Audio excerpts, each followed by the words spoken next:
Hi hello இது உங்கள் VSK. இன்றைக்கி மேக்ஸ் வித் விஎஸ்கே பார்க்க போகிறது standard 10th unit 1 relations and ஃபங்க்ஷன்ஸில் எக்ஸைஸ் 1.2ல் உள்ள செகண்ட் சம். வாங்க சமுக்கு போகலாம். என்ன கொடுத்துருக்காங்க அப்படின்னா கிவன் ஒரு செட்டு கொடுத்துருக்காங்க. அந்த செட்டில் உள்ள எலமெண்ட்ஸ் 1லேருந்து 45 வரைக்கும் இருக்குது. அதில் ஒரு ரிலேஷன் ஒன்று டிக்ளேர் பண்ணியிருக்காங்க, இல்லை ரிலேஷன் ஒன்று ஃப்ரேம் பண்ண சொல்லியிருக்காங்க. அதுக்கான கண்டிஷன் என்ன அப்படின்னா is square of a number அப்படின்னு சொல்லியிருக்காங்க. ஓகேவா? ஏன்னா நமக்கு என்ன தெரியும், ரிலேஷன்ஸ் அப்படின்னா அது ஒரு ஆர்டர் பேர். அந்த ஆர்டர் பேரில் உள்ள அந்த ஏ பி அப்படிங்கிற எலமெண்ட் ஏதோ ஒரு பர்டிகுலர் கண்டிஷனை சாட்டிஸ்ஃபை பண்ணும். இங்கே அந்த பர்டிகுலர் கண்டிஷன் என்ன கொடுத்துருக்காங்க அப்படின்னா is square of a number. ஒரு நம்பர் இருக்கணும், அந்த நம்பருடைய ஸ்கொயர். ஓகேவா? நம்பர் அண்ட் த நம்பர் அதனுடைய ஸ்கொயரும் சேர்ந்து ஆர்டர் பேர்ஸை எடு அப்படின்னு அர்த்தம். ஓகேவா?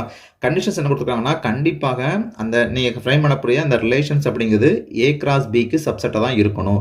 அப்படி இருந்தால் தான் அது ரிலேஷனு. நம்ம அது இல்லாத அளவுக்கு நம்ம ஃப்ரேம் பண்ணால் அந்த ரிலேஷன் என்னாகாது, ரிலேஷனாகவே இருக்காது. இட்ஸ் நாட் அ ரிலேஷன் வந்துடும். ஓகேவா? அப்படி ஒரு ரிலேஷனை ஃப்ரேம் பண்ணக்கப்புறம் அவங்க என்ன கேட்காங்கன்னா அந்த ரிலேஷனுடைய டொமைனையும் அதனுடைய ரேஞ்சையும் கண்டுபிடிங்க அப்படின்னு சொல்லி கேட்டிருக்காப்ல. ஓகேவா? முதல்ல நமக்கு என்ன தெரியணும், ரிலேஷன்னா என்னன்னு தெரியணும். ஓகேவா? We know that what is relation. Relations R அப்படிங்கிறது ஆர்டர் பேர். ஏ பிங்கிற ஆர்டர் பேர்.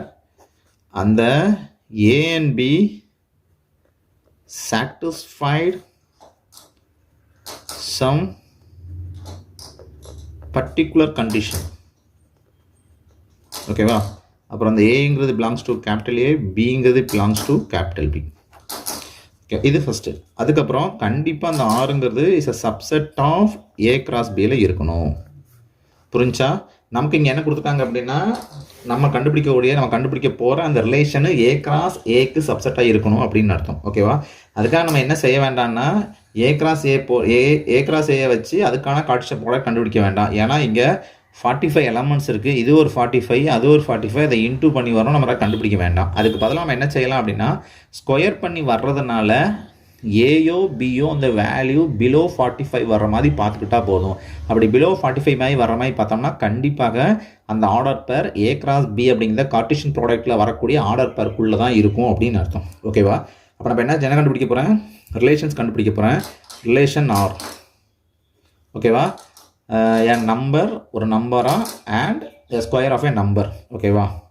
அப்படின்னா என்ன இருக்கும், 1ன்னு ஒரு நம்பர், அதை ஸ்கொயர் பண்ணால் என்ன வரும் 1. அப்புறம் 2ங்கிற ஒரு நம்பர், அந்த நம்பரை ஸ்கொயர் பண்ணால் 4.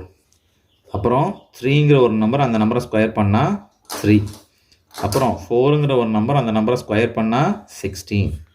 5ங்கிற ஒரு நம்பர், அந்த நம்பரை ஸ்கொயர் பண்ணால் 25. 6ங்கிற ஒரு நம்பர், அந்த நம்பரை ஸ்கொயர் பண்ணால் 36. 7ன்னு ஒரு நம்பர் எடுத்தோம் அப்படின்னா அந்த நம்பரை ஸ்கொயர் பண்ணால் 7 7s are 49. நம்மளுடைய அந்த ஏயினுடைய அந்த செட்டினுடைய அதிகபட்சமான எலமெண்ட் என்ன தான் 45. அப்படின்னா 45, 45 வரலாமே தவிர அதை தாண்டி வரக்கூடாது. நீங்கள் 7 எடுத்தீங்க அப்படின்னா 7 அண்ட் அதோடைய ஸ்கொயர் எடுத்தீங்கன்னா 49. அது எதாவது மாறிடும், இது ஏ கிராஸ் ஏ தாண்டி போயிடும் அப்படின்னு அர்த்தம். அப்போனா இதுதான் நம்மளுடைய ரிலேஷன்ஸ். கொடுத்துரு கண்டிஷன் பண்ணி நம்ம என்ன பண்ணியாச்சு, ரிலேஷனை ஃப்ரேம் பண்ணியாச்சு. இப்போ என்ன செய்யணும், இந்த ரிலேஷனுக்கான டொமைனையும் ரேஞ்சையும் கண்டுபிடிக்கணும். Domain of R.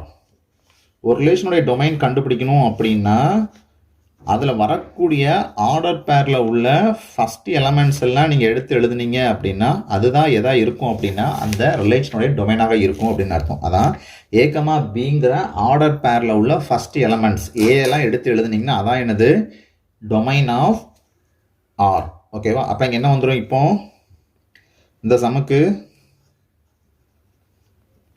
இந்த ரிலேஷனில் டொமைன் ஆஃப் ஆர்னா என்ன எடுத்துருக்கோம், 1 எடுத்து ஸ்கொயர் பண்ணியிருக்கோம், 2 எடுத்து ஸ்கொயர் பண்ணியிருக்கோம், 3 எடுத்து ஸ்கொயர் பண்ணியிருக்கோம், 4 எடுத்து ஸ்கொயர், 5 எடுத்து ஸ்கொயர் பண்ணியிருக்கோம், 6 எடுத்து ஸ்கொயர் பண்ணியிருக்கோம். அதுக்கு மேலே 7 எடுத்து வெளியே போகுது. அப்படின்னா என்னதெல்லாம் வந்திருக்கும் இதில், 1 2 3 4 5 6. இதான் என்னது, டொமைன். ஓகேவா? அடுத்து ரேஞ்ச் கண்டுபிடிச்சிருக்காங்க. Range of R. ரேஞ்சுனா என்ன, அதுவும் நமக்கு ஏற்கனவே தெரியும்.